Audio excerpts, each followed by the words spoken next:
नमस्कार। मोर नाम सत्यम महापात्र।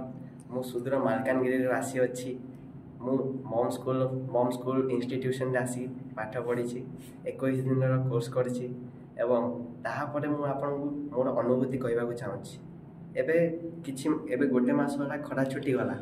खरा छुट्टी रे प्राय पिला माने अन्य देश किंबा अन्य जगह को बुलिया चाहती, किंतु आम्भे मैंने आसचु मम इंस्टीट्यूशन माने पाठ पढ़ा को आसचु। तेज आपण मन में प्रश्न उठुव जे कौन पाठ पढ़ा संभव खरा छुट्टी रे, किंतु ता संभव कारण सबु जगह ता संभव हो पार ना, किंतु ता एकमात्र स्थान रे संभव हो पार ताहा होची मम इंस्टीट्यूशन। मम इंस्टीट्यूशन आस्का एठारे मु आसी 21 दिन मात्र क्लास करछि, किंतु मते लागुछि जे 21 दिन किपरि बीतीगला मु जानि पारली नहीं। एठारे बहुत किछि शिखिया को मिले, किंतु ताहा स्ट्रेस फ्री भाव में शिखिया को मिले। हाँ, आपन ठीक सुनी स्ट्रेस फ्री, कारण आपन जो जगह भी शिक्षा ग्रहण करती सेठा आपन को किछि मात्रा रे स्ट्रेस नवाक पड़े जे एडा आज पढ़वार अच्छी सेडा काली पढ़वार अच्छी, किंतु मु जेपरि भाव में शिखिली सेडा अछि स्ट्रेस फ्री। बहुत किछि आमे शिखी गलु, किंतु आमे जानि पारलुनी जे आमे किपरि शिखिलु। जेपरि कि आमे शिखिलु आमर बही सब सरीगला, आमर बहुत सारा पाठ होगला, आमे बहुत सारा एक्स्ट्रा जनरल नॉलेज गुड़ा शिखीगलु, किंतु आउरी गीतार अष्टादश अध्याय शिखीगलु, किंतु किपरि शिखिलु सेडा आमे जानि पारलु नहीं।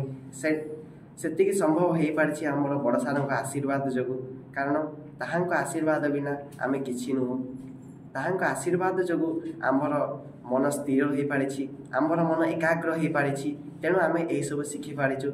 मम स्कूल रे खाली पाठ पढ़ा जाए नहीं, एठार बहुत किछि शिखा जाए, जेपरि कि किपरि चालीचलन रहिबा दरकार, किपरि समस्तଙ୍କର आचरण रहिबा दरकार, किपरि बड़ मानक सहित व्यवहार करबा दरकार, किपरि समस्तଙ୍କର सहित श्रद्धा भाव रहिबा दरकार। एठार या मध्ये शिखा जाए जे आमको एठारे इंटरेस्ट आनिबार शिखा जाए, किपरि इंटरेस्ट सहित आमे गोटे जिनिस करि पारिबो, किपरि आमे समाजर कल्याण करि पारिबो ए सब द्वारा, एवं समाज केमति सुस्थ समाज गठन करि पारिबो ए सब आमको शिखा जाए।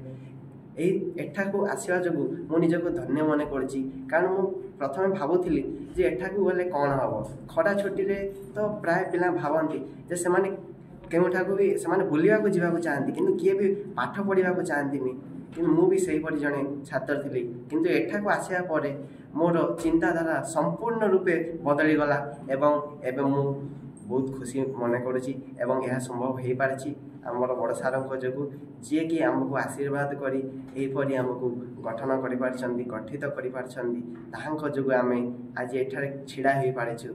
एतिकी कही मु आपण समस्त धन्यवाद जनाऊँ।